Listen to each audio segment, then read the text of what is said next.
Halo, suami saya berselingkuh selama 4 tahun. Ketika saya mengetahui fakta ini, ibu saya justru menyuruh saya untuk berpura-pura tidak tahu. Sebulan kemudian, saya baru menyadari betapa perkataan ibu saat itu adalah awal dari sebuah rencana yang mengerikan. Di akhir pekan, Jakarta terasa sangat panas dan menyesakan. Orang-orang berbondong-bondong masuk ke dalam mal, mencari kesejukan dari embusan penyejuk udara. Saya pun berbaur di tengah kerumunan itu, tetapi bukan untuk berbelanja bagi diri saya sendiri. Sudah lama sekali saya lupa kebiasaan membeli gaun baru atau sebatang lipstik. Saya datang ke sini untuk membelikan kemeja baru untuk suami saya, Bima. Belakangan ini, keluhannya semakin sering terdengar. Pekerjaan kantor sangat berat, stres menumpuk. Ia bilang, ia harus memperhatikan penampilannya untuk bertemu dengan klien-klien penting. Mendengar kata-katanya, satu sudut hati saya yang sudah lama terasa dingin karena hidup seperti orang asing selama 2 tahun terakhir ini menjadi semakin beku. Namun, saya tetap merasa harus menjalankan peran saya sebagai seorang istri. Pernikahan kami tidak seperti ini sejak awal. 4 tahun lalu, saya dan Bima menikah di tengah restu dan kebahagiaan kedua keluarga. Dia adalah pria yang sopan dan pandai bicara, selalu bisa membuat saya tertawa. Namun, 2 tahun lalu, ia mulai berubah. Hari-hari di mana kami makan malam bersama di rumah semakin berkurang, sapaan mesra pun lenyap. Ia selalu berangkat pagi-pagi dan pulang larut malam dengan alasan pekerjaan. Apa yang salah dengan saya? Apakah memang begini rasanya pernikahan seiring berjalannya waktu? Saya menyalahkan diri sendiri dan tersiksa oleh pikiran-pikiran itu. Saya mencoba mengembalikan hubungan kami seperti dulu, memasak makanan kesukaannya dan berdandan cantik di rumah, tetapi yang saya dapatkan hanyalah sikap acuh tak acuh, terkadang bahkan respons yang penuh kejengkelan. Saya pun perlahan-lahan lelah, dan rumah kami hanya diisi oleh keheningan yang menyesakkan. Saya sedang berkeliling di area pakaian pria, mencari kemeja yang sekiranya cocok dengan postur tubuh Bima. Saat itulah, sebuah siluet yang familiar tertangkap mata saya, seorang pria di seberang, di toko pakaian hamil dan perlengkapan bayi. Pria tegap yang mengenakan kemeja polo hijau yang baru tadi pagi saya setrika. Jantung saya serasa berhenti berdetak. Itu Bima. Tidak salah lagi. Dia tidak sendirian. Di sisinya, seorang wanita muda yang perutnya sudah cukup besar bersandar mesra. Mereka berpegangan tangan dengan erat, dan Bima tersenyum lembut sambil menempelkan gaun hamil berwarna merah muda ke tubuh wanita itu. Dengan tatapan mata penuh cinta yang sudah begitu lama tidak pernah ia tunjukkan kepada saya. Pemandangan itu bagaikan belati tajam yang menusuk tepat di jantung saya. Segalanya di sekitar saya menjadi kabur. Suara riuh rendah pengunjung mal terdengar sayup-sayup dari kejauhan. Rasanya, yang terdengar hanyalah suara hati saya yang hancur berkeping-keping. Saya segera bersembunyi di balik sebuah pilar besar, dan dengan tangan gemetar, saya mengeluarkan ponsel. Saya bahkan tidak tahu mengapa saya melakukan ini. Mungkin ini adalah reaksi bawah sadar, bahwa saya harus menyimpan kenyataan mengerikan ini sebagai bukti. Saya menekan layar ponsel seperti orang gila, mengambil foto, dan merekam video pendek. Ketika Bima memeluk pinggang wanita itu dan membisikkan sesuatu, keduanya tertawa bahagia. Siapapun yang melihatnya akan tahu, mereka adalah potret keluarga kecil yang bahagia. Dan saya, istri sahnya, harus bersembunyi di sini seperti seorang pencuri. Mereka berjalan menuju kasir, dan saya menahan napas sambil terus mengawasi. Saat Bima mengeluarkan kartu dari dompetnya dan memberikannya kepada kasir, tubuh saya membeku. Itu adalah kartu kredit tambahan yang terhubung dengan rekening utama saya.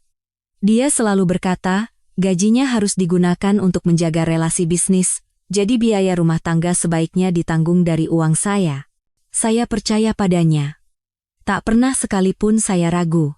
Ternyata, uang saya tidak hanya digunakan untuk keluarga kami, tetapi juga untuk keluarga lain yang ia bangun di luar sana. Dada saya terasa akan meledak karena rasa sakit yang membuncah, tetapi anehnya, air mata tidak keluar. Mungkin shock yang begitu besar telah mengeringkan kelenjar air mata saya. Saya hanya berdiri terpaku di tempat, menyaksikan keduanya menghilang dengan tas belanja berisi perlengkapan bayi yang cantik di tangan mereka. Setelah mereka pergi, barulah saya merosot lunglai, bersandar pada pilar yang dingin. Saya telah dikhianati secara sistematis dan kejam. Pria yang paling saya cintai dan percayai di dunia ini telah menipu saya. Dan pengkhianatan ini sepertinya lebih dari sekadar masalah antara pria dan wanita. Saya tidak ingat bagaimana saya bisa keluar dari mal dan menyetir hingga sampai di rumah orang tua saya. Sepanjang perjalanan, kepala saya kosong. Yang terbayang hanyalah tatapan Bima yang penuh cinta pada wanita itu, berulang seperti video gerak lambat. Tas belanja berisi kemeja yang hendak saya berikan untuknya kini terasa begitu menyedihkan. Begitu sampai di rumah, saya berlari ke kamar, mengunci pintu, dan ambruk menangis di atas tempat tidur. Barulah saat itu, air mata yang saya tahan tumpah ruah, terasa panas dan perih. Ibu, yang mendengar isak tangis saya, masuk ke kamar dengan cemas. Melihat keadaan saya yang berantakan, beliau tidak bertanya apa-apa. Beliau hanya duduk diam di samping saya, dan menepuk-nepuk punggung saya. Sentuhan tangan ibu selalu terasa hangat dan menenangkan, tempat berlindung teraman bagi saya. Sambil terisak-isak, saya menceritakan semuanya kepada ibu, suara saya sering tercekat karena tangis.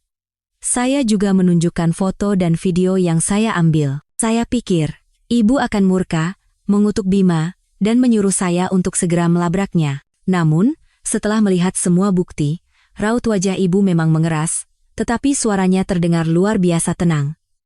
Beliau sama sekali tidak menunjukkan keterkejutan, seolah-olah sudah menduga sesuatu. Ibu memegang tangan saya, menyeka air mata saya, dan berkata, "Berhentilah menangis, nak. Menangis tidak akan menyelesaikan apa-apa. Kalau kamu pulang sekarang, berteriak, dan bertengkar dengannya, lalu apa? Kamu mau bercerai?" Seketika saya tertegun. Perceraian, sebuah kata yang tidak pernah terlintas di benak saya. Meskipun hubungan kami terasa dingin dan menyakitkan, saya tidak pernah membayangkan akan berpisah dengan Bima. Aku tidak tahu, Bu, aku bingung sekali. Ibu menghela napas panjang, napas seorang senior dalam hidup yang penuh pemahaman dan pengalaman. Beliau menatap lurus ke mata saya dan berkata dengan tegas, "Citra, dengarkan ibu baik-baik.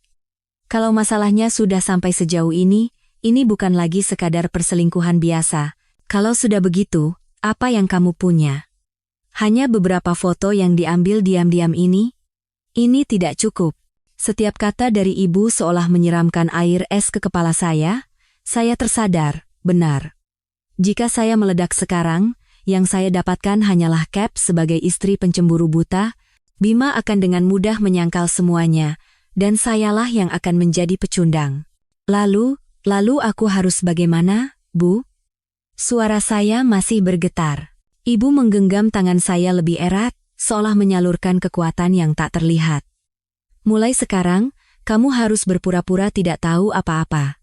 Pulanglah, dan tetaplah bersikap sebagai istri yang baik dan lembut. Semakin kamu tidak menunjukkan kecurigaan, semakin dia akan lengah.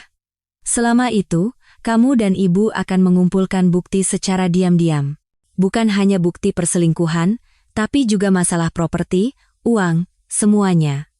Ini mungkin bukan perbuatan dia seorang. Fakta bahwa dia memakai kartumu untuk membelikan barang wanita selingkuhannya, apalagi perlengkapan untuk bayi mereka yang akan lahir, itu artinya dia sudah tidak menganggapmu manusia.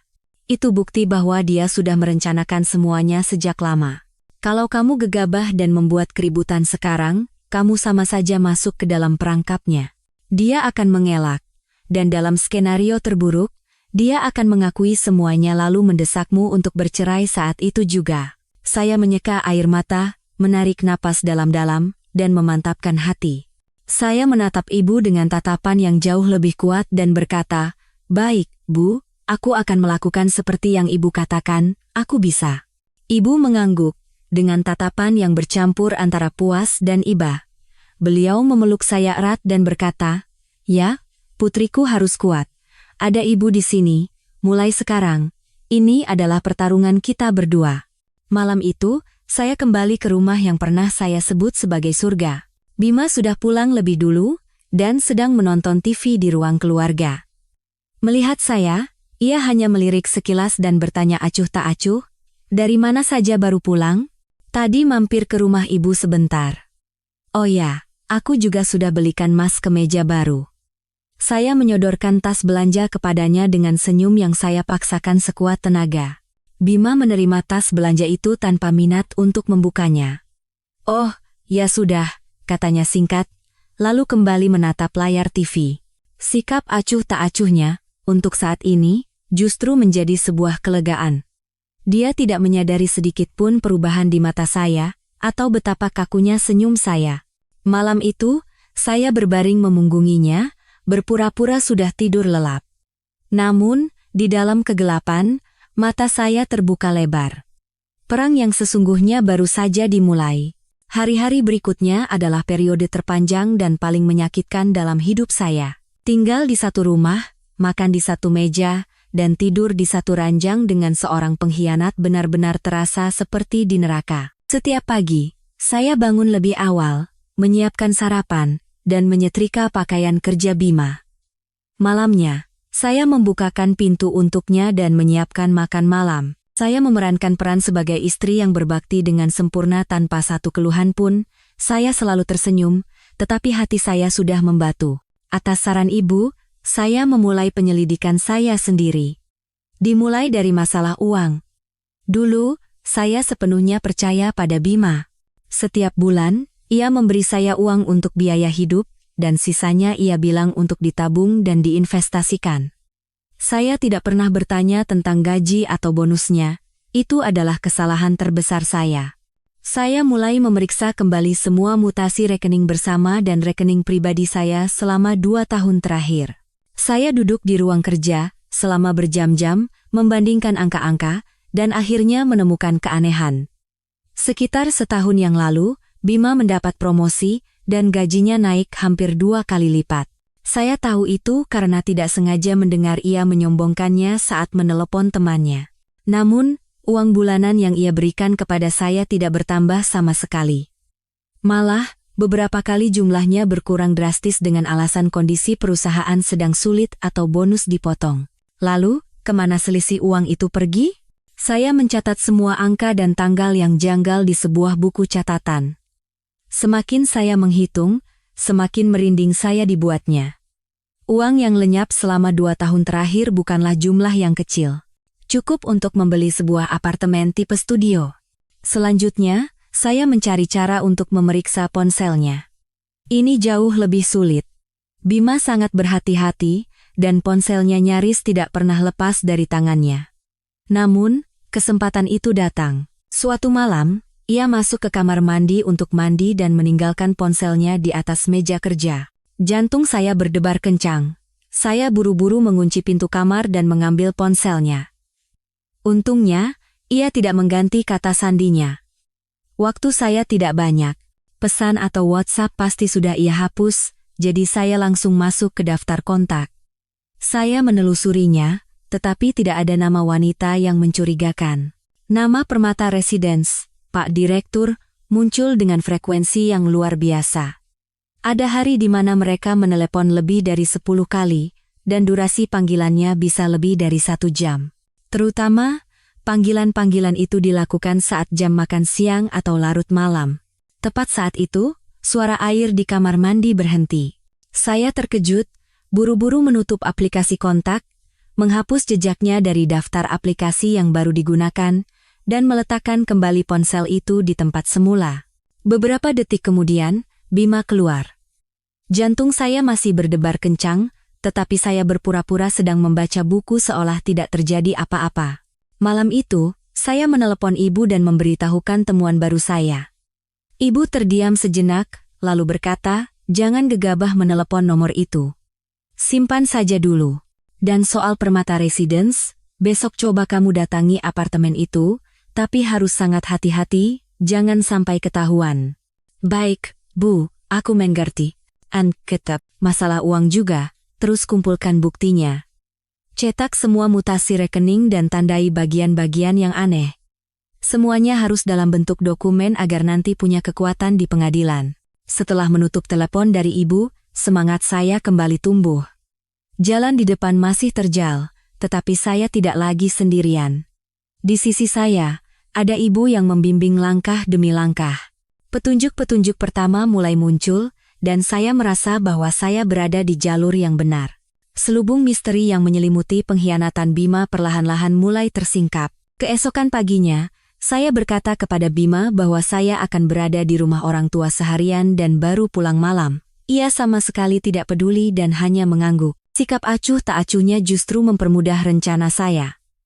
Setelah Bima berangkat kerja, saya tidak langsung ke rumah orang tua, melainkan mengemudikan mobil ke apartemen Permata Residence di Kuningan. Tempat itu adalah kompleks yang baru, mewah, dan eksklusif.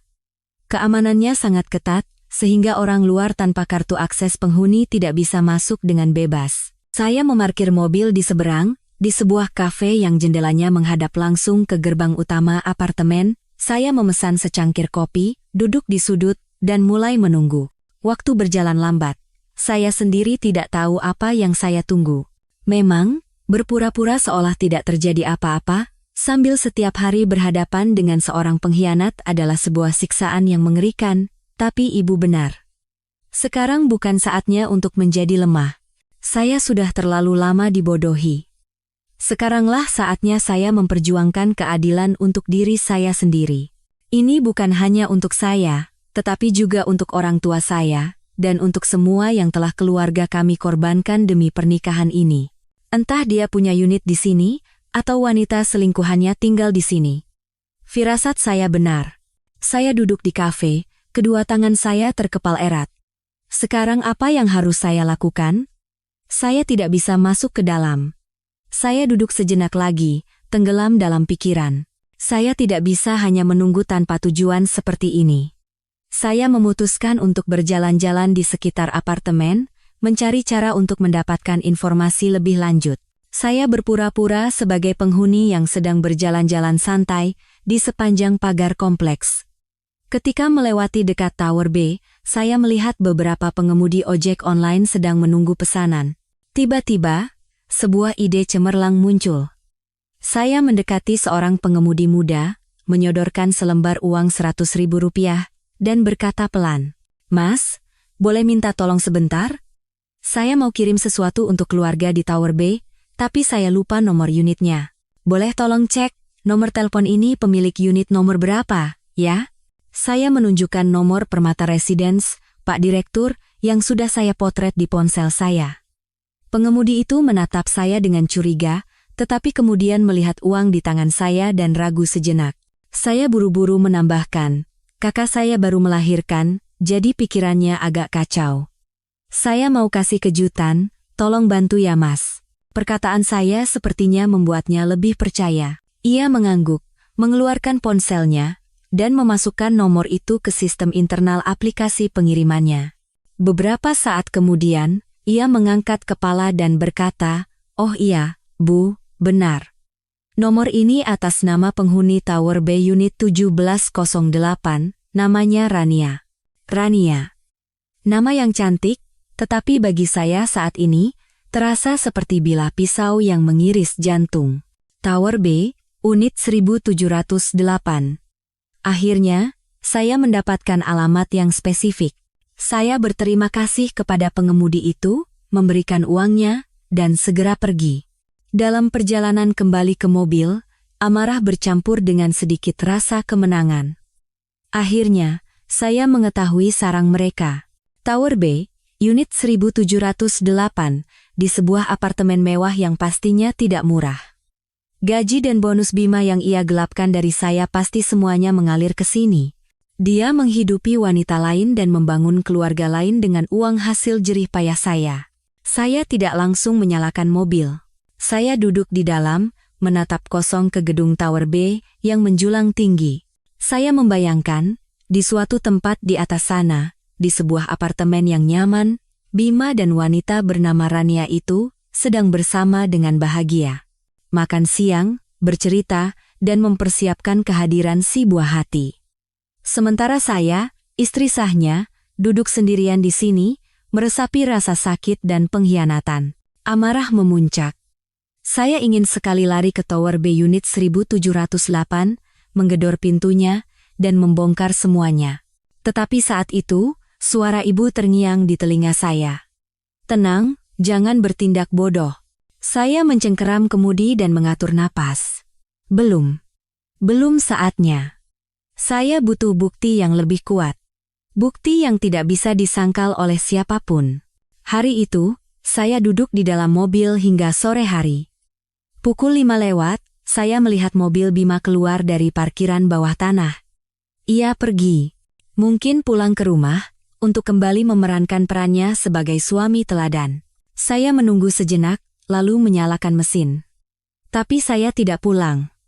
Saya mengarahkan mobil ke sebuah kantor detektif swasta yang direkomendasikan oleh teman saya. Saya tahu, ada hal-hal yang tidak bisa saya lakukan sendirian. Saya butuh foto dan video Bima dan wanita itu masuk dan keluar apartemen bersama. Saya butuh bukti konkret yang membuktikan hubungan mereka. Dalam perang ini, saya harus menang. Menang telak. Setelah menyewa detektif, hati saya menjadi sedikit lebih tenang. Setidaknya, saya tidak perlu lagi melakukan pengintaian yang berbahaya dan berisiko ketahuan sendirian. Saya memberi mereka alamat Tower B Unit Tadun 708 dan pola aktivitas Bima yang saya ketahui. Sekarang, yang tersisa hanyalah menunggu. Sementara itu, saya terus melanjutkan akting saya. Tetap bersikap lembut dan perhatian pada Bima. Bahkan, di akhir pekan, saya berinisiatif mengajaknya nonton film untuk memperbaiki hubungan kami. Tentu saja, Bima menolak. Ia bilang, akhir pekan ia harus pergi ke luar kota untuk bertemu klien penting. Saya hanya tersenyum dan berkata, kalau begitu hati-hati di jalan, ya, jaga kesehatan. Tapi dalam hati, saya tahu persis siapa klien pentingnya dan di mana lokasinya. Beberapa hari kemudian, saya menerima telepon dari Karina, istri Pak Handoko, rekan kerja sekaligus atasan langsung Bima. Kami cukup akrab dan sesekali minum kopi atau berbelanja bersama. Citra, akhir pekan ini ada waktu? Yuk, kita ke spa sama kakak-kakak yang lain. Kamu kelihatan agak kuyu belakangan ini.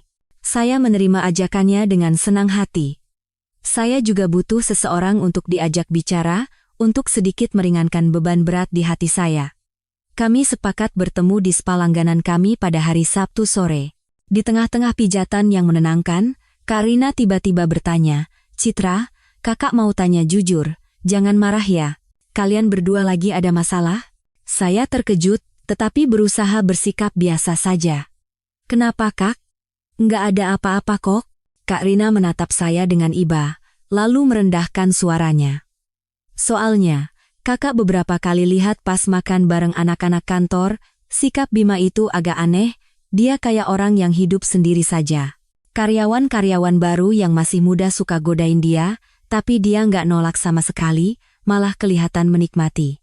Jantung saya berdebar, tetapi saya memaksakan senyum. Ah, bercanda kali kak. Mas Bima kan memang suka bercanda. Kak Rina tampak tidak percaya dan menghela napas. Ia ragu sejenak, lalu menceritakan sesuatu yang benar-benar mengejutkan. Ini kakak dengar dari orang-orang di divisinya Bima. Katanya, Bima cerita ke orang-orang kalau dia sama kamu itu sudah cerai 2 tahun lalu. Sekarang dia itu duda keren yang terkenal di kantor. Semua orang percaya. Ya, masuk akal juga sih. Soalnya selama 2 tahun ini kamu nggak pernah datang ke acara kantor, dan dia selalu datang sendiri ke acara makan-makan atau gathering. Setiap kata dari Kak Rina bagaikan palu godam yang menghantam kepala saya. Cerai 2 tahun lalu? Duda keren? Di mata rekan-rekan kerjanya, saya sudah lama bukan lagi istrinya. Dia telah membangun sebuah drama yang sempurna, sebuah jaring kebohongan yang rumit untuk menutupi kehidupan gandanya. Dia tidak hanya menipu saya, tetapi juga semua orang di sekitarnya. Kini, rasa sakit di hati saya berubah menjadi amarah yang tak terkendali. Dia telah menginjak-injak harga diri saya, meniadakan eksistensi saya, dan membuat pernikahan kami menjadi lelucon. Selama 2 tahun ini, saat saya di rumah berjuang untuk keluarga dan mengkhawatirkannya, dia di luar sana sedang memainkan sandiwara yang sama sekali berbeda. Dalam sandiwara itu, ia adalah pria sukses, bebas, dan tanpa ikatan. Melihat wajah saya pucat pasi, Kak Rina memegang tangan saya dengan cemas. Citra, kamu nggak apa-apa? Mungkin orang-orang salah dengar? Saya menggelengkan kepala dan memaksakan senyum. Nggak apa-apa kak, mungkin ada salah paham. Nanti aku tanya Mas Bima di rumah. Tetapi saya tahu, itu bukan salah paham. Semuanya adalah kebenaran. Kebenaran telanjang yang kejam. Sikap dinginnya, perjalanan dinasnya yang mendadak, ketidakpeduliannya pada keluarga, semuanya terjawab sudah. Karena di dalam hatinya, keluarga ini memang sudah tidak ada. Setelah dari spa, saya tidak langsung pulang. Saya berkeliling tanpa tujuan di jalanan kota yang ramai. Saya pikir saya sudah siap menghadapi kemungkinan terburuk, tetapi kebenaran ini menghancurkan saya. Dia tidak hanya berselingkuh. Dia ingin menghapus keberadaan saya sepenuhnya dari hidupnya. Malam itu, ketika Bima pulang, saya menatapnya dengan pandangan yang berbeda. Pria yang duduk di depan saya, orang yang pernah saya cintai, suami saya, tetapi ia terasa begitu asing, seperti orang yang baru pertama kali saya lihat. Siapakah dia? Berapa banyak kehidupan lain yang ia jalani tanpa saya ketahui? Saya tidak bertanya tentang apa yang dikatakan Kak Rina. Saya tahu tidak ada gunanya. Dia hanya akan menyangkal dan membuat alasan lain. Saya hanya mengamati dalam diam, setiap gerak-geriknya, setiap kata-katanya. Dan saya sadar, semuanya bohong. Senyumnya, perhatian palsunya, semuanya adalah bagian dari sandiwara yang ia ciptakan. Malam itu, saya menerima email pertama dari kantor detektif. Email itu berisi foto-foto yang sangat jelas. Bima dan selingkuhannya, Rania, bergandengan tangan mesra memasuki lobi apartemen Permata Residence. Bima membawa tas-tas belanja besar sementara wanita itu bergelayut manja di lengannya. Foto mereka sedang berbelanja di supermarket dan makan malam di restoran mewah. Mereka tampak sangat bahagia, seperti pasangan pengantin baru. Saya menatap satu persatu foto itu. Hati saya tidak lagi terasa sakit. Yang tersisa hanyalah kehampaan dan kebencian. Jaring kebohongan yang ia tebar, akan saya robek-robek dengan tangan saya sendiri. Semakin dalam saya menyelidiki, semakin saya menyadari bahwa pengkhianatan Bima lebih dari sekadar masalah emosional. Ini seperti gunung es raksasa. Bagian yang terendam di bawah air jauh lebih besar dan menakutkan. Setelah mengetahui fakta mengejutkan bahwa Bima mengaku sudah bercerai kepada rekan-rekan kerjanya, saya mulai merasakan firasat buruk yang samar tentang rumah yang kami tinggali ini. Rumah ini kami beli dengan usaha kami berdua, tetapi sebagian besar uang muka pinjamannya dibantu oleh orang tua saya. Saat itu, orang tua saya, dengan harapan putri mereka bisa hidup di tempat yang layak, memberikan sejumlah besar uang dan berkata, "Ini hadiah pernikahan terakhir untukmu, nak." Bima saat itu selalu berkata, ia tidak akan pernah melupakan jasa baik ayah dan ibu mertua seumur hidupnya. Mengingatnya sekarang, kata-kata itu terasa begitu pahit. Suatu sore, dengan alasan membereskan ruang kerja, saya mulai menggeledah berbagai macam dokumen. Saya berdalih kepada Bima bahwa saya perlu mencari polis asuransi yang lama. Tanpa curiga, ia mengizinkannya. Jantung saya berdebar saat membuka kotak arsip berisi sertifikat rumah dan dokumen terkait. Akta jual beli, surat perjanjian kredit bank, semuanya tersimpan rapi di dalam sebuah map kulit berwarna coklat. Saya dengan hati-hati mengeluarkan sertifikat hak milik SHM, rumah kami. Saya masih ingat dengan jelas hari ketika kami berdua memegang dokumen ini dengan gembira. Saat itu, ini adalah simbol dari surga dan masa depan kami. Saya membolak-balik lembar demi lembar, membaca setiap kata dengan teliti, dan kemudian, jantung saya serasa berhenti. Di halaman kedua, di bagian yang mencantumkan nama pemilik, di samping nama saya dan Bima, ada 2 nama lagi. Nama ayah mertua dan ibu mertua saya. Keempat nama itu tercetak jelas dengan stempel merah dari kantor pertanahan. Darah saya seolah membeku.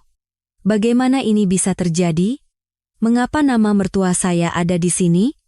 Apa hak mereka atas rumah ini? Saya terduduk lemas di kursi. Pikiran saya kacau balau. Saya mencoba mengingat-ingat, apakah saya pernah menandatangani dokumen seperti ini? Sejauh apapun saya mencoba, tidak ada ingatan sama sekali. Baik Bima maupun mertua saya tidak pernah sekalipun berbicara tentang menambahkan nama mereka di SHM. Lalu dari mana kedua nama ini muncul? Rasa mual naik hingga ke tenggorokan. Ini bukan lagi pengkhianatan Bima seorang. Ini adalah konspirasi yang direncanakan dengan rapi oleh seluruh keluarganya. Mereka telah membodohi saya, menjadikan saya orang asing bahkan di rumah saya sendiri. Mereka diam-diam telah mengubah properti bersama kami, yang di dalamnya terdapat jerih payah orang tua saya, menjadi properti bersama seluruh keluarga mereka. Dengan tangan gemetar, saya memotret halaman SHM yang berisi 4 nama itu dan langsung mengirimkannya kepada ibu. Beberapa menit kemudian, telepon dari ibu berdering. Suara ibu dipenuhi keterkejutan dan amarah. Ya Tuhan, bagaimana ini bisa terjadi? Kapan mereka melakukan ini? Kamu sama sekali tidak tahu? Aku tidak tahu, Bu. Sungguh, aku tidak tahu. Aku tidak pernah menandatangani dokumen seperti ini, isak saya.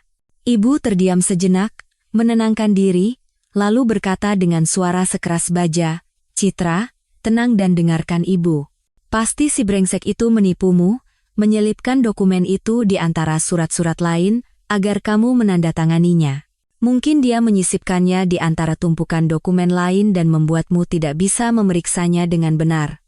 Manusia-manusia iblis. Tapi tidak apa-apa. Sembunyikan SHM itu baik-baik dan jangan pernah tunjukkan kalau kamu sudah tahu. Sisanya serahkan pada ibu. Ibu punya kenalan yang dulu bekerja di Badan Pertanahan. Ibu akan minta tolong padanya untuk memeriksa semua dokumen asli rumah ini.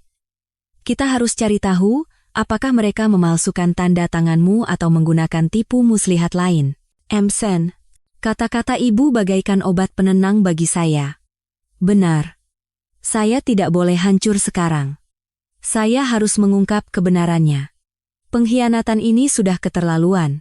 Sekarang, ini sudah menyangkut keluarga saya, cinta dan kerja keras yang telah orang tua saya berikan. Mereka tidak hanya mencoba merebut suami saya, tetapi juga rumah saya. Saya tidak akan pernah membiarkan mereka berhasil. Malam itu, Bima pulang dengan wajah tanpa dosa seolah tidak terjadi apa-apa. Ia bertanya apakah saya sudah menemukan polis asuransi. Saya tersenyum dingin dan menjawab, sudah, kok. Aku simpan baik-baik. Saya menatap dalam-dalam matanya, mencoba mencari sisa-sisa pria yang pernah saya cintai, tetapi tidak ada. Yang tersisa hanyalah kebohongan dan perhitungan.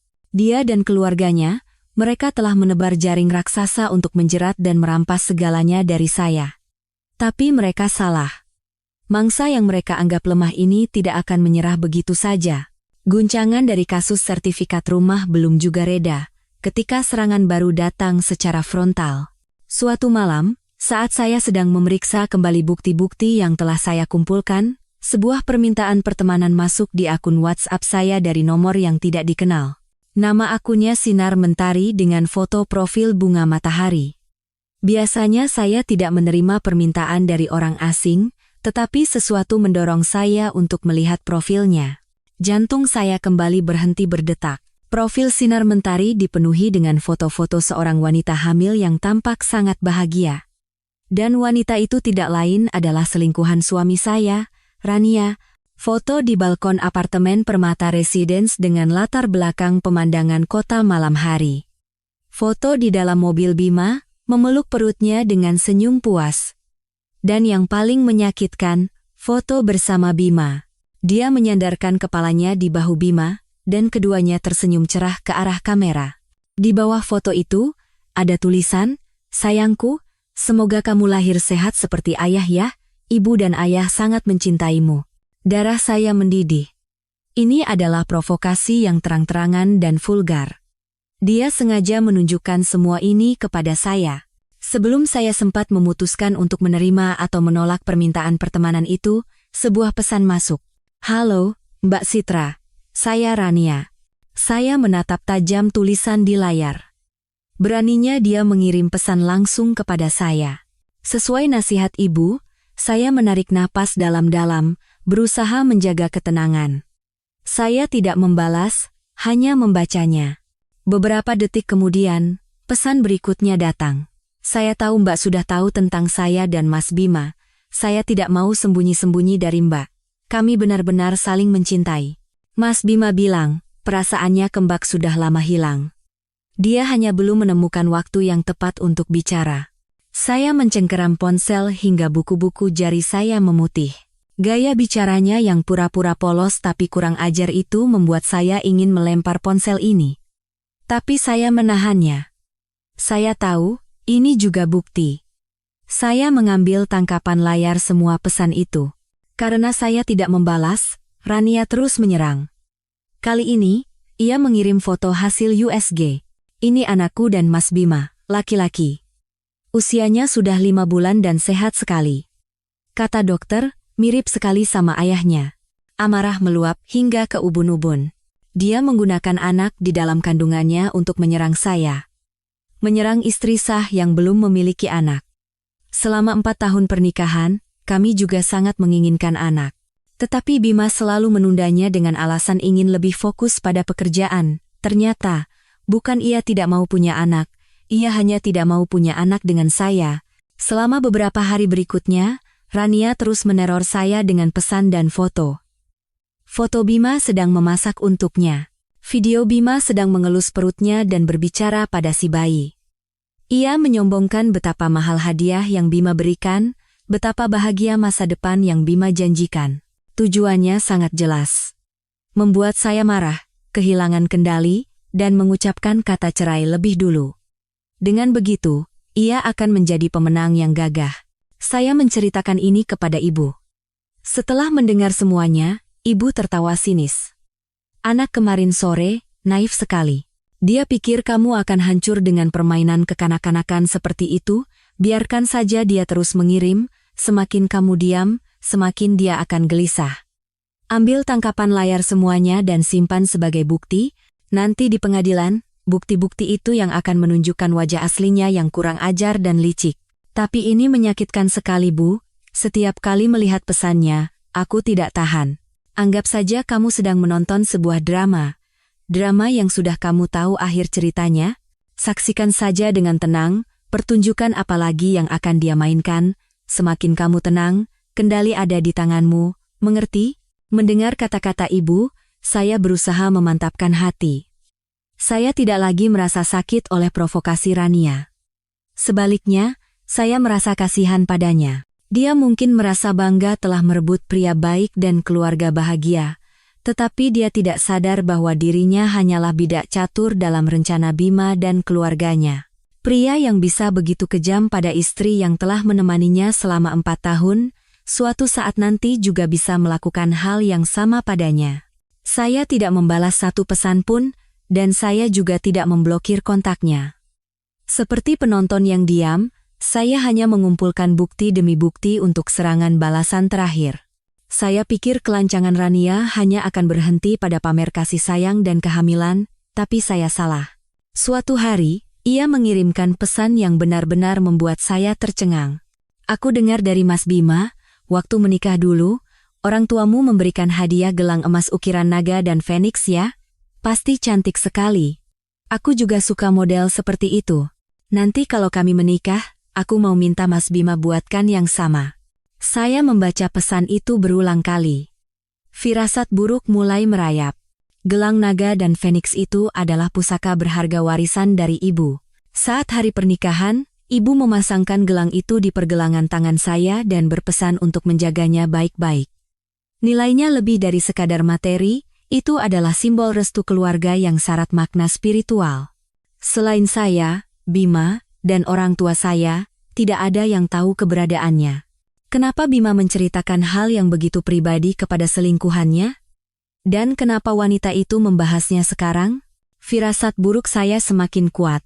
Saya bergegas lari ke kamar tidur. Di sana, ada brankas tempat kami menyimpan dokumen penting dan barang berharga. Kunci brankas ada 2, satu saya pegang, satu lagi dipegang Bima. Dengan tangan gemetar, saya memasukkan kunci dan memutar kombinasi angkanya. Pintu baja yang berat itu terbuka. Isinya kosong. Gelang naga dan feniks yang tersimpan di dalam kotak beludru merah telah raib. Map berisi sertifikat rumah asli juga tidak ada di tempatnya. Yang tersisa hanyalah beberapa buku tabungan atas nama saya dan sedikit uang tunai. Seluruh kekuatan seolah terkuras dari tubuh saya. Saya terduduk di lantai. Mereka telah mengambilnya. Bima sendiri yang membuka brankas dan mencuri hadiah pernikahan paling berharga milik saya. Bahkan sertifikat rumah juga. Dia telah mengambil semuanya. Dia bukan hanya mengkhianati perasaan dan menipu uang saya, dia adalah seorang pencuri. Pencuri di rumah saya sendiri. Air mata mengalir tak terbendung. Ini bukan lagi kesedihan seorang istri yang dikhianati. Ini adalah luka yang dalam ketika kepercayaan dihancurkan dengan cara yang paling kejam. Saya pikir, meskipun perasaannya telah berubah, setidaknya masih ada sedikit rasa hormat yang tersisa di antara kami. Tapi tidak. Perbuatannya membuktikan bahwa di matanya, saya bukan siapa-siapa.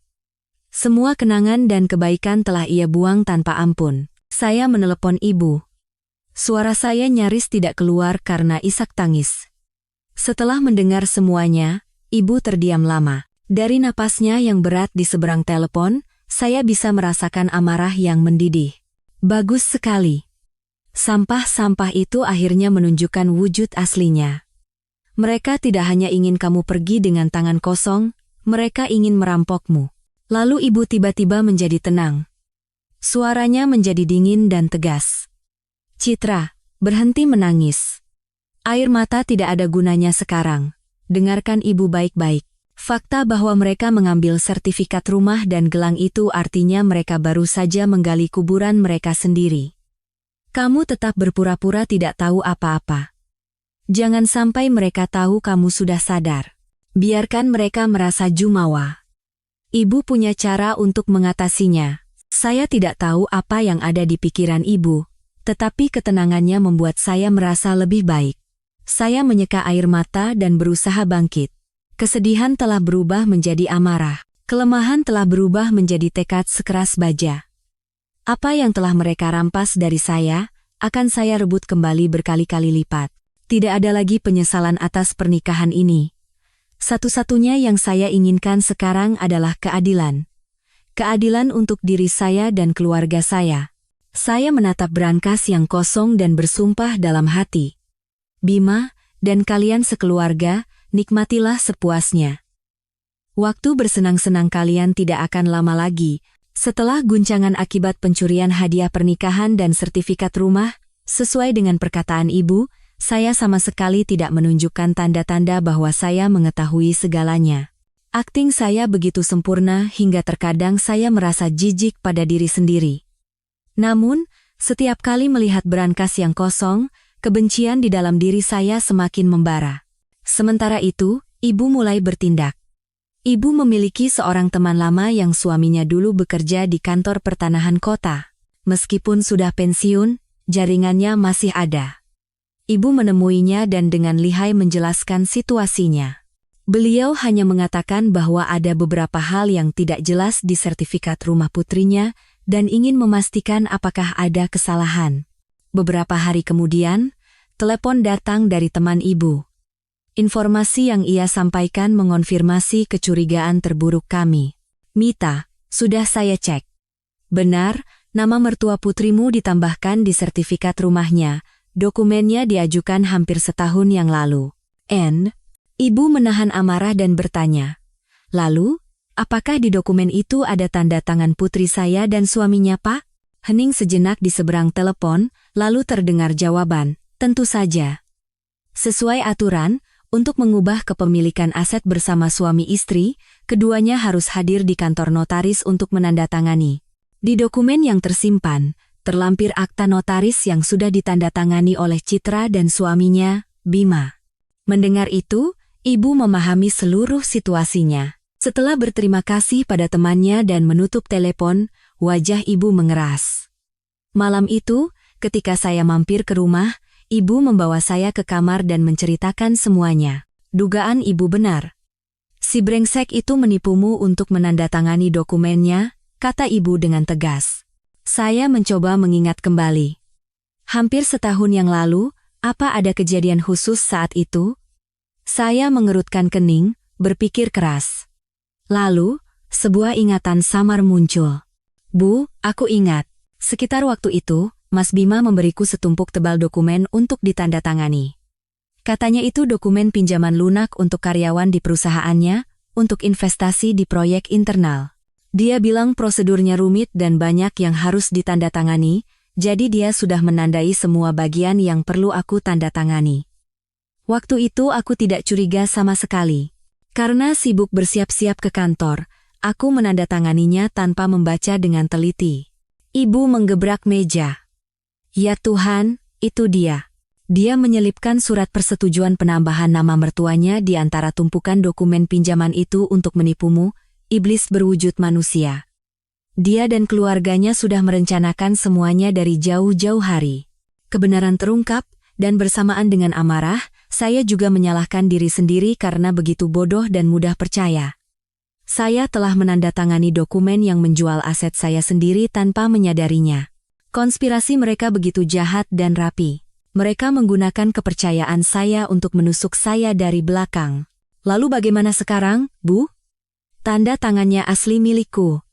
Bagaimana aku bisa menyangkalnya? Tanya saya cemas. Ibu menatap saya dengan tajam. Tanda tangannya memang asli, tapi tujuan dari tanda tangan itu adalah penipuan. Ini jelas-jelas penipuan dan penggelapan aset, jangan khawatir. Kita tidak akan membongkarnya sekarang. Biarkan mereka percaya bahwa rencana mereka berhasil dengan sempurna. Selama itu, kita akan mencari lebih banyak bukti tentang bagaimana kamu ditipu untuk menandatangani. Apa kamu ingat ada orang lain saat itu? Atau mungkin ada pesan atau email yang dia kirim tentang pinjaman lunak itu? Saya menggeleng. Waktu itu hanya ada kami berdua di rumah, dan pembicaraan penting lebih sering lisan daripada lewat pesan. Ibu berpikir sejenak. Tidak apa-apa. Kalau tidak ada bukti langsung, kita cari bukti tidak langsung. Serahkan itu pada ibu. Tugasmu sekarang adalah bersikap lebih tenang, lebih lemah, dan lebih naif. Dengan begitu, mereka akan semakin lengah dan menunjukkan lebih banyak celah. Saat meninggalkan rumah ibu, hati saya terasa berat, tetapi di sisi lain juga menjadi jelas. Konspirasi mertua saya telah terungkap. Saya bukan lagi korban yang gemetar dalam ketidakpastian. Saya tahu persis siapa musuh saya dan apa tujuan mereka. Mereka menginginkan segalanya, dan saya tidak akan memberikan apapun kepada mereka. Pertarungan ini bukan lagi sekadar untuk merebut kembali harta, tetapi untuk memulihkan martabat dan keadilan saya yang telah mereka injak-injak. Keluarga Bima sepertinya sama sekali tidak sadar bahwa konspirasi mereka untuk merebut rumah telah diketahui oleh saya dan ibu. Mereka percaya segalanya berjalan sesuai rencana sempurna mereka dan masih bersikap santai. Mungkin karena saya masih menunjukkan sikap yang tenang dan penurut, Bima mulai memasang perangkap baru. Kali ini, perangkap yang jauh lebih besar, mengincar tabungan pribadi saya. Belakangan ini, sikap Bima tiba-tiba berubah total. Ia tidak lagi dingin dan acuh tak acuh, melainkan menjadi luar biasa ramah dan perhatian. Ia pulang lebih awal, sesekali membawakan bunga, bahkan membantu pekerjaan rumah. Ia membicarakan kenangan masa pacaran kami dan masa depan yang pernah kami impikan bersama. Aktingnya begitu sempurna, jika saya tidak tahu wujud aslinya, mungkin saya akan luluh dan percaya bahwa ia benar-benar menyesal. Tapi saya tidak. Perubahan mendadak ini justru membuat saya semakin waspada. Di balik manisnya sikap ini, saya yakin ada konspirasi yang lebih pahit tersembunyi. Dan dugaan saya tidak meleset. Suatu malam setelah makan malam, Bima membuatkan saya teh kamomil, duduk di sebelah saya, dan berkata dengan ekspresi gembira. Sayang, ada yang mau Mas bicarakan denganmu, M. Ada apa, Mas? Saya berpura-pura penasaran. Ia merendahkan suaranya dengan ekspresi rahasia. Perusahaan kita sedang ada proyek properti besar di Bali. Mereka membuka penggalangan dana internal. Ini kesempatan khusus untuk level manajer ke atas, jadi orang luar sama sekali tidak tahu. Keuntungannya dijamin minimal 30% per tahun. Investasi yang benar-benar aman. Saya menyesap teh sambil tertawa dalam hati. Lagi-lagi modus investasi internal. Tapi saya tetap berpura-pura tertarik. Benarkah keuntungannya setinggi itu, tapi tidak berbahaya? Jangan khawatir. Proyek ini sudah disetujui oleh petinggi dan dokumen hukumnya sempurna. Mas sudah periksa semuanya. Ini pasti berhasil. Mas berencana menaruh semua tabungan Mas di sini, tapi masih kurang sedikit. Ia berhenti bicara dan menatap saya dengan tatapan penuh arti. Saya tahu, puncak dari drama ini akan segera dimulai. Kurang berapa banyak? Setelah dihitung-hitung, kalau ada tambahan sekitar 1 miliar rupiah lagi, porsi investasi kita akan sangat bagus. Kita bisa dapat keuntungan maksimal. Seingat Mas, kamu punya tabungan sebesar itu, kan? Uang dari ibumu dulu. Tujuannya jelas, 1 miliar rupiah. Uang itu adalah pemberian orang tua saya sebagai dana darurat. Saya menyimpannya di deposito dan nyaris tidak pernah menyentuhnya. Bima tahu persis tentang keberadaan uang ini. Melihat saya diam, ia memegang tangan saya dan berkata dengan suara memelas, "Sayang, Mas tahu itu uangmu. Tapi coba pikir, kita ini suami istri, uangmu uang Mas juga, uang Mas uangmu juga. Kita investasi bersama, nanti kalau untung, kita nikmati bersama, nanti Mas belikan semua yang kamu mau, kita jalan-jalan juga. Selama ini Mas terlalu fokus kerja sampai mengabaikanmu, nanti Mas tebus semuanya." Kata-katanya sungguh manis dan meyakinkan. Ia melukiskan masa depan yang indah, dengan lihai memanfaatkan psikologi seorang istri yang berharap hubungannya pulih.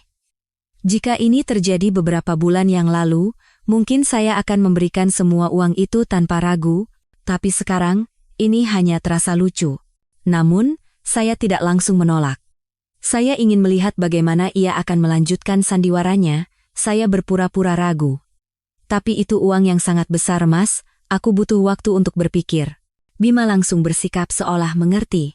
"Tentu saja, pikirkan baik-baik. Tapi jangan terlalu lama, ya. Slot investasinya terbatas, jadi harus diputuskan minggu ini. Teman-teman kantor Mas juga pada rebutan mau ikut." Selama beberapa hari berikutnya, Bima terus mendesak saya. Ia menunjukkan dokumen-dokumen rahasia terkait proyek dan tabel dengan tingkat keuntungan yang tinggi. Ia bahkan meminta seorang rekannya untuk menelepon saya, berpura-pura sebagai ahli investasi, untuk kembali meyakinkan saya tentang keamanan dan profitabilitas proyek tersebut. Semuanya diatur dengan rapi tanpa celah. Saya berakting seolah-olah sepenuhnya yakin. Saya mengatakan kepada Bima bahwa saya setuju untuk berinvestasi dan akan pergi ke bank pada akhir pekan untuk menarik uangnya. Bima tidak bisa menyembunyikan kegembiraannya. Ia memeluk saya erat, mengucapkan terima kasih, dan mengumbar berbagai janji. Melihat senyum kemenangan yang tak bisa ia sembunyikan di wajahnya, saya merasakan kebencian yang tak terbatas. Perangkap telah dipasang. Tapi ia sama sekali tidak tahu bahwa mangsa yang ia incar juga sedang bersiap untuk menjebaknya. Hari Jumat, hari yang disepakati untuk pergi ke bank, tiba. Pagi itu, Bima bangun sangat pagi, dipenuhi kegembiraan yang tak bisa disembunyikan. Ia mengeluarkan pakaian terbaiknya, menyetrikanya, dan bersiul riang.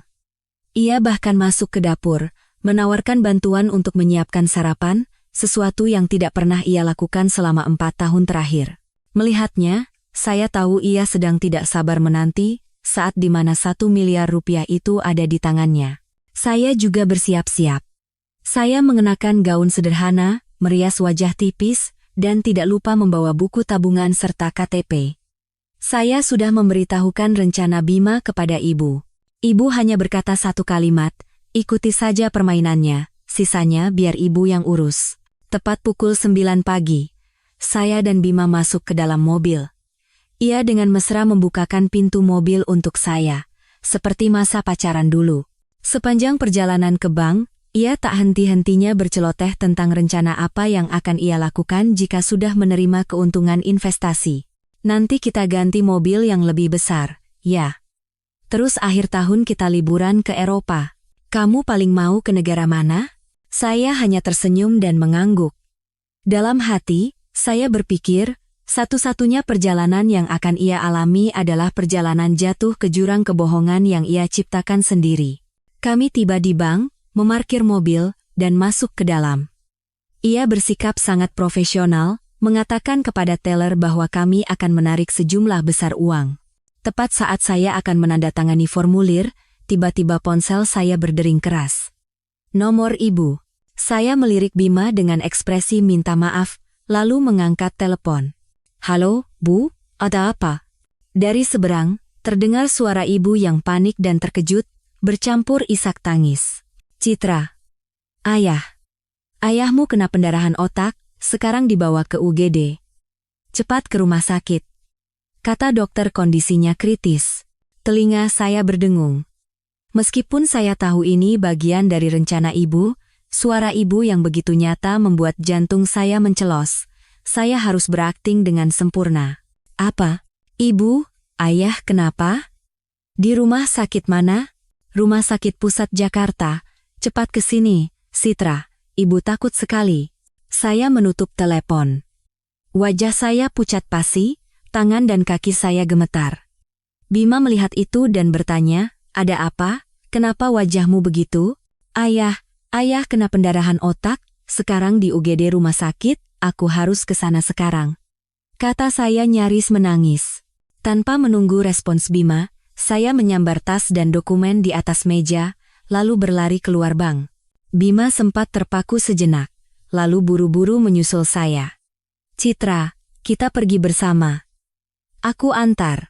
Gak usah, Mas, aku bisa sendiri. Saya menepis tangannya, menyetop taksi yang kebetulan lewat, dan langsung pergi, meninggalkan Bima yang termangu di depan pintu bank dengan formulir investasi yang belum selesai. Baru setelah di dalam taksi, saya bisa menghela napas lega. Akting ibu benar-benar sempurna. Saya mengirim pesan kepada ibu, sudah berangkat. Anani. Beberapa detik kemudian, balasan dari ibu datang, bagus, langsung ke UGD rumah sakit, ibu tunggu di sana. Sesampainya di rumah sakit, ibu benar-benar sedang duduk di kursi tunggu depan UGD dengan ekspresi cemas. Begitu melihat saya, ibu menarik saya ke sudut. Bagaimana? Bima tidak curiga? Tidak sama sekali, Bu. Akting ibu begitu nyata sampai aku sendiri terkejut. Ibu menghela napas lega. Harus begitu agar dia percaya. Sekarang dengarkan ibu baik-baik. Kamu langsung ke bagian medical check-up, bilang kamu pusing dan sakit kepala hebat. Minta dokter untuk periksa tekanan darah dan melakukan pemeriksaan ringan. Tetaplah di rumah sakit sampai sore. Nanti ibu telepon Bima, bilang ayah sudah lewat masa kritis, tapi kamu syok sampai pingsan dan harus dirawat untuk observasi. Dengan begitu, dia tidak akan curiga lagi. Lalu uangnya bagaimana, Bu? Berikan buku tabungannya pada ibu. Ibu akan langsung ke bank sekarang, menarik semua uangnya, dan memindahkannya ke rekening lain yang aman. Ini tidak bisa ditunda. Saya mengangguk dan menyerahkan buku tabungan kepada ibu. Melihat punggung ibu yang bergegas pergi, hati saya terasa pedih. Rasanya bersalah, karena masalah saya, ibu harus ikut menderita dan merancang berbagai rencana. Saya berjanji pada diri sendiri, untuk membalas pengorbanan ibu dan untuk segera mengakhiri drama busuk ini, saya harus menjadi lebih kuat. Rencana penipuan 1 miliar rupiah Bima gagal total. Alih-alih mendapatkan uang, ia justru menanamkan kecurigaan yang lebih besar pada saya, dan hanya menambah bukti atas tindakan penipuannya. Setelah kegagalan rencana yang melibatkan sakitnya ayah, Bima menjadi sangat kecewa dan mudah marah. Ia tidak lagi melanjutkan akting ramah dan perhatiannya, kembali ke wujudnya yang dingin dan acuh tak acuh seperti sebelumnya. Ia terus menanyakan soal uang 1 miliar itu, menyalahkan saya telah menyia-nyiakan keberuntungan besar bagi keluarga kami karena kesempatan investasi itu akan segera ditutup. Saya hanya berdalih bahwa saya tidak punya waktu memikirkan uang karena kondisi ayah, dan saya harus fokus merawatnya. Selain itu, biaya rumah sakit dan obat-obatan tidak sedikit, jadi uang itu harus saya simpan sebagai dana darurat. Mendengar itu, Bima hanya bisa marah-marah lalu pergi begitu saja. Ia tidak pernah tahu bahwa seluruh uang itu sudah dipindahkan dengan aman ke rekening lain atas nama ibu. Gagal dalam rencananya, Bima sepertinya benar-benar kehilangan kesabaran. Ia semakin jarang pulang. Terkadang, saya tidak melihat wajahnya selama 3 hari. Ia bilang sedang dinas keluar kota, tapi saya tahu ia berada di apartemen Permata Residence bersama wanita itu. Suatu minggu sore, dalam perjalanan pulang dari rumah orang tua, saya merasakan dorongan aneh. Apa yang sedang mereka lakukan sekarang setelah gagal merampas uang saya? Apakah mereka sedang merencanakan konspirasi lain? Saya mengarahkan mobil ke apartemen Permata Residence. Kali ini saya tidak pergi ke kafe di seberang. Saya memarkir mobil di sebuah gang yang agak jauh dan berjalan kaki mendekati apartemen. Bukan untuk memastikan keberadaan Bima. Saya hanya berpikir, mungkin saya bisa menemukan sesuatu secara kebetulan dengan melihat-lihat sekitar. Ketika saya melewati sebuah kafe pencuci mulut mewah di area komersial di bawah Tower B, sebuah pemandangan yang familiar menarik perhatian saya. Di balik jendela kaca yang besar, saya melihat Bima. Ia tidak hanya bersama Rania, tetapi juga bersama ayah dan ibu mertua saya. Keempatnya duduk mengelilingi meja bundar dalam suasana yang sangat harmonis dan ceria. Ibu mertua saya sedang mengupaskan apel dan menyuapkannya ke mulut Rania, sementara ayah mertua tertawa sambil berbincang dengan Bima. Dan Bima duduk di samping Rania, satu tangannya diletakkan di atas perut buncit wanita itu, sementara tangan lainnya sesekali dengan lembut menyibakkan rambut yang jatuh di keningnya. Mereka benar-benar tampak seperti sebuah keluarga yang sempurna. Keluarga yang bahagia dan utuh, sedang bersama-sama menantikan kelahiran anggota baru. Saya berdiri membeku di luar, hanya dipisahkan oleh selembar kaca. Semua suara di sekitar saya lenyap, suara mobil, suara orang berbicara, tidak ada yang terdengar. Di mata saya, hanya ada pemandangan itu.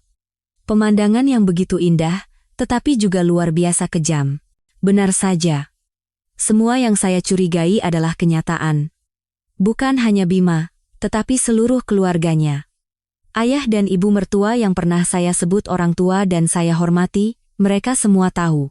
Alih-alih melarang putra mereka justru dengan senang hati menerima hubungan terlarang ini, bahkan secara aktif mendukungnya.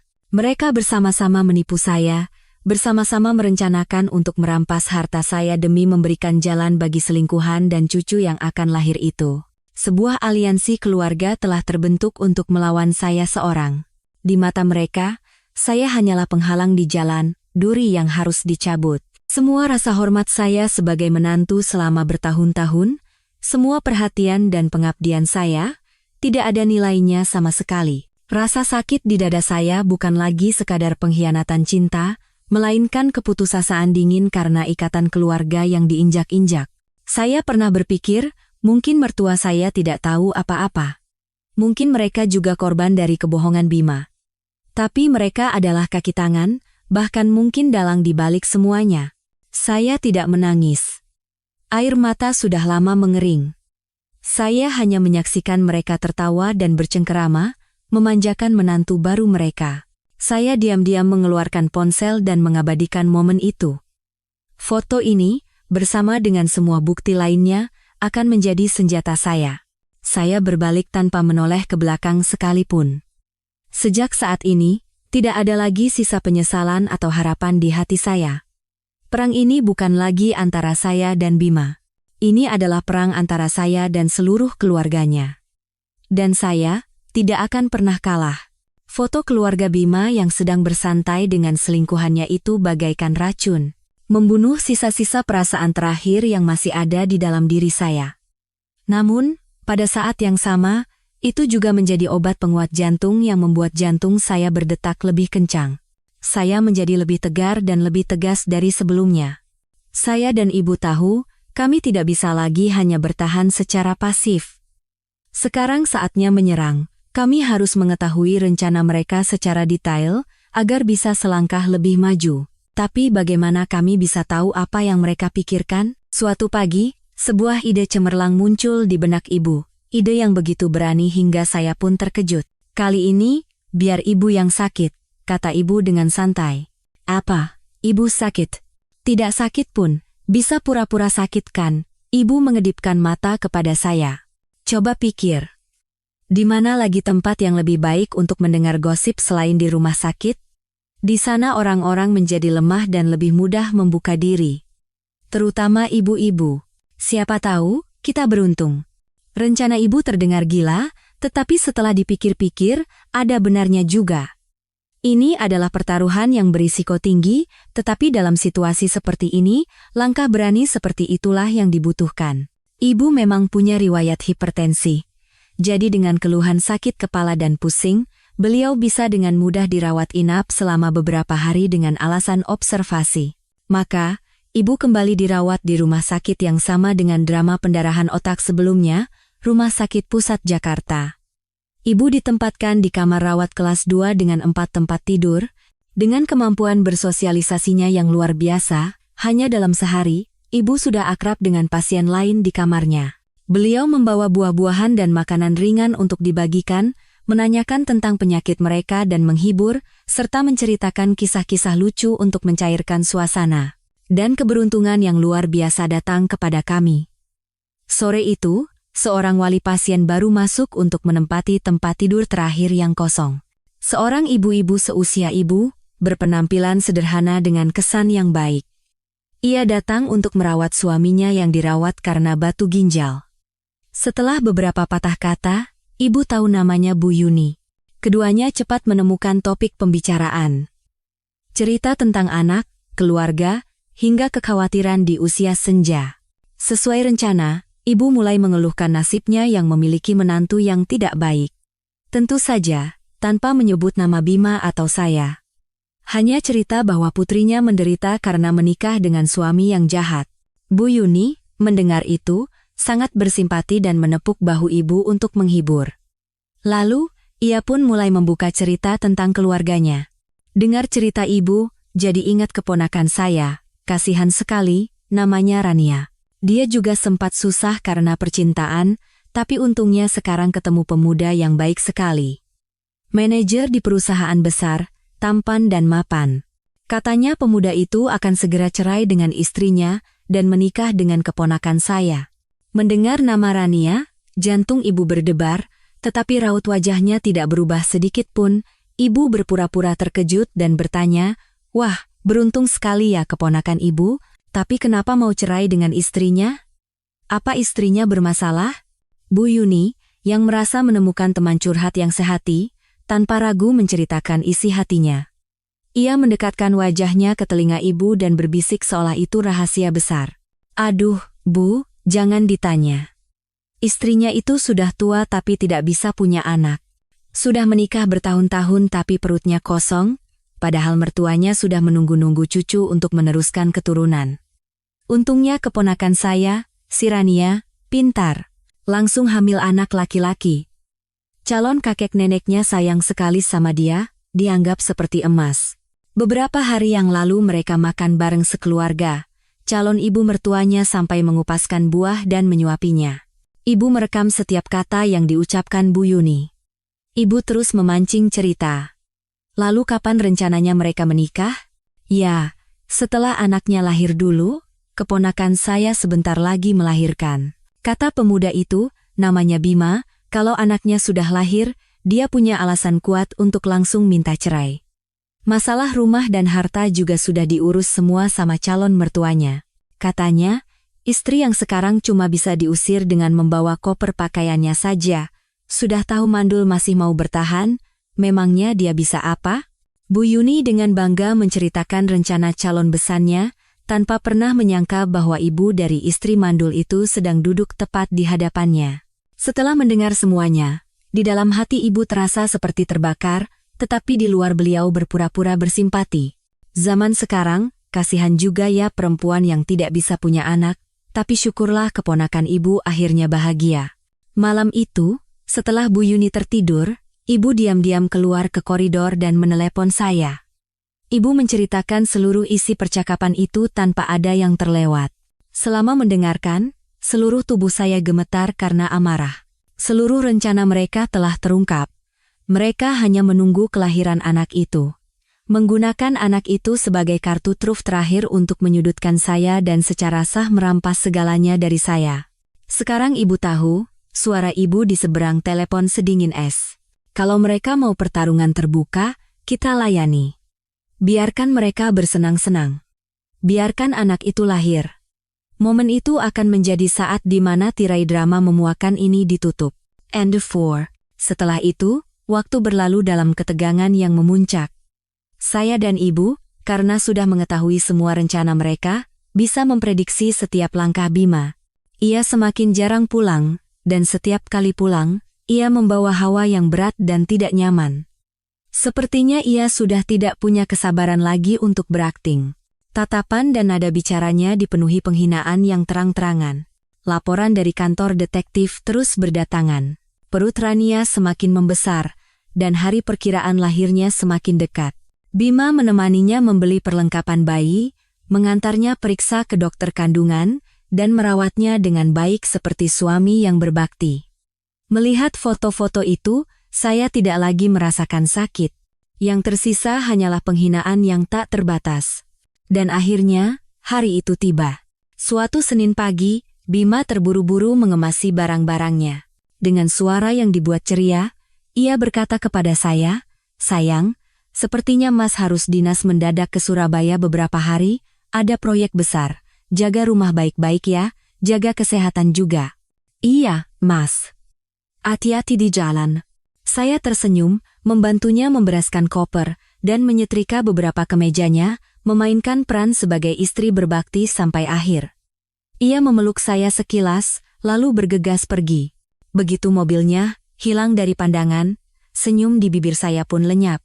Saya tahu betul apa proyek besar yang ia maksud. Tidak sampai 1 jam kemudian, pesan dari detektif masuk. Target tidak menuju bandara. Bergerak ke RSIA Harapan Bunda, Jakarta Selatan. Bersama pesan itu, terlampir foto mobil Bima yang terparkir di rumah sakit. Seharian itu, saya merasa seperti menonton film yang disiarkan langsung. Pembaruan datang terus-menerus melalui foto dan pesan. Foto Bima dan mertua saya duduk cemas namun penuh harap di kursi tunggu depan ruang bersalin. Beberapa jam kemudian, foto lain datang. Bima menggendong bayi merah yang baru lahir, tersenyum lebar penuh kebahagiaan. Di sampingnya, mertua saya tidak henti-hentinya tersenyum, mata mereka tidak lepas dari cucu mereka dengan penuh kebanggaan. Pesan yang menyertainya berbunyi, "Bayi laki-laki, 3,2 kilogram. Ibu dan bayi sehat, putranya telah lahir. Anak yang ditunggu-tunggu oleh seluruh keluarganya." Kartu truf terakhir dalam rencana mereka akhirnya muncul. Selama beberapa hari berikutnya, Bima hanya berada di rumah sakit. Ia berbohong kepada saya, mengatakan bahwa urusan di Surabaya sedikit rumit dan ia harus tinggal lebih lama. Setiap malam, ia menelepon saya, dengan suara lelah mengeluhkan pekerjaan yang sibuk dan rapat yang tak berkesudahan. "Kapek sekali Citra. Mas ingin cepat selesaikan urusan dan pulang menemuimu." End of volley. Saya mendengarkan kebohongannya di seberang telepon, sementara satu tangan saya menggulir foto-foto yang baru saja dikirim oleh detektif. Foto Bima sedang membuatkan susu untuk si bayi. Foto ia dengan canggung mengganti popok. Foto ia mengupaskan apel untuk Rania. Foto seluruh keluarga berkumpul di kamar rawat, tertawa bahagia. Kontras yang kejam ini tidak lagi melukai saya. Sebaliknya, itu hanya semakin menguatkan tekad saya. Saya tetap menjawab dengan lembut, "Pasti capek ya, Mas. Jaga kesehatan, ya. Aku tunggu di rumah." Setiap kata saya bagaikan jarum yang menusuk kebohongannya. Tentu saja, ia tidak menyadarinya. Ia sedang menikmati kebahagiaan menjadi seorang ayah, tenggelam dalam kebahagiaan bersama keluarga barunya. Sama sekali tidak tahu bahwa setiap tindakan dan kebohongannya tercatat rapi, menunggu hari untuk diungkap ke seluruh dunia. Seminggu setelah dinas ke Surabaya, Bima pulang. Ia berpura-pura lelah karena pekerjaan, tetapi kegembiraan di matanya tidak bisa disembunyikan. Ia membawakan saya sekotak bandeng presto, oleh-oleh khas Surabaya. Saya menerimanya dengan senyum terima kasih, tetapi dalam hati saya menertawakan aktingnya yang payah. Saya dan ibu tahu, dengan lahirnya anak itu, mereka akan segera bertindak.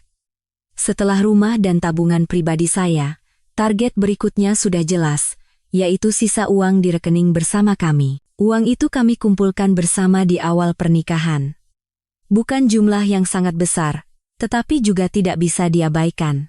"Kita harus bergerak lebih dulu sebelum mereka bertindak," kata ibu dengan tegas. Saya segera menghubungi sepupu saya, Mbak Wulan. Ia adalah kepala cabang di bank tempat kami membuka rekening bersama. Saya menemuinya di sebuah kafe yang tenang dan menceritakan seluruh masalah saya. Setelah mendengar semuanya, Mbak Wulan tidak bisa menahan amarahnya. "Ya Tuhan, kok bisa ada laki-laki dan keluarga seperti sampah begitu? Tenang, Citra, Mbak akan bantu. Kamu kan salah satu pemilik rekening, jadi kamu punya hak penuh untuk menarik uangnya, besok kita urus. Keesokan paginya, saya bertemu Mbak Wulan di bank. Saya menggunakan alasan yang sudah saya siapkan, mengatakan kepada petugas bahwa saya harus menarik seluruh isi rekening untuk biaya operasi pendarahan otak ayah. Alasan yang sangat masuk akal dan tidak bisa dicurigai. Dengan bantuan Mbak Wulan, semua proses berjalan cepat dan lancar. Seluruh uang di rekening bersama berhasil ditarik. Saya segera membawanya ke bank lain dan mentransfer semuanya ke rekening ibu. Saat memegang slip bukti transfer di tangan, barulah saya bisa menghela napas lega. Benteng pertahanan finansial terakhir telah dibangun. Sekarang, Bima dan keluarganya tidak akan bisa menyentuh sepeser pun uang saya. Seperti yang diduga, beberapa hari kemudian, Bima mulai membicarakan soal uang. Ia bilang, kondisi Rania lemah setelah melahirkan, dan ia butuh banyak uang untuk perawatan dan kebutuhan bayi. Ia mengusulkan agar kami menarik uang dari rekening bersama untuk mengurusnya. Saya menjawab dengan santai. Uang di rekening bersama sudah habis untuk biaya rumah sakit ayah, Mas, lupa ya? Waktu itu kan ayah harus segera dioperasi dan butuh biaya besar. Ayah, mendengar itu, wajah Bima mengeras. Ia buru-buru mengeluarkan ponsel dan memeriksa rekeningnya. Wajahnya berubah kelam saat melihat saldo yang hanya tersisa beberapa ratus ribu rupiah. Ia menggeram, bertanya kepada saya, "Kenapa kamu menarik uang tanpa persetujuanku?"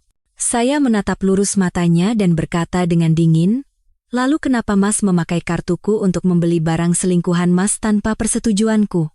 Kenapa Mas mencuri hadiah pernikahanku dan sertifikat rumah diam-diam tanpa bilang apa-apa? Apakah salah kalau aku menggunakan uang kita bersama untuk menyelamatkan nyawa ayahku yang sedang sekarat?" Ini adalah pertama kalinya saya melawannya secara langsung. Bima benar-benar terkejut dengan serangan balik saya. Ia tidak bisa berkata apa-apa, hanya tergagap, karena semua yang saya katakan adalah kebenaran. Ia marah, menggebrak meja, lalu pergi begitu saja, meninggalkan umpatan, "Awas kamu." Saya tahu, hari di mana ia secara resmi akan menyerah sudah tidak lama lagi. Tapi saya tidak lagi takut, saya sudah siap. Saya hanya menunggu ia sendiri yang membuka babak terakhir dari drama ini. Seperti dugaan saya, setelah gagal mendapatkan sepeser pun dari rekening bersama, kesabaran Bima habis. Ia tidak mau lagi membuang-buang waktu dengan saya. Momen yang ditunggu-tunggu olehnya dan keluarganya akhirnya tiba. Sudah sebulan sejak anak itu lahir. Mungkin mereka merasa, dengan cucu penerus keturunan di tangan, kemenangan sudah menjadi milik mereka. Malam itu, Bima pulang lebih awal dari biasanya. Ia tidak makan malam, hanya duduk di ruang keluarga, dan merokok terus-menerus. Udara di rumah terasa berat, seperti sebelum badai. Saya selesai mencuci piring, lalu duduk di sofa di seberangnya, menunggu dalam diam. Setelah mematikan rokok terakhirnya di asbak, Bima mengangkat kepala dan menatap saya. Tatapannya sedingin es. "Kita cerai saja."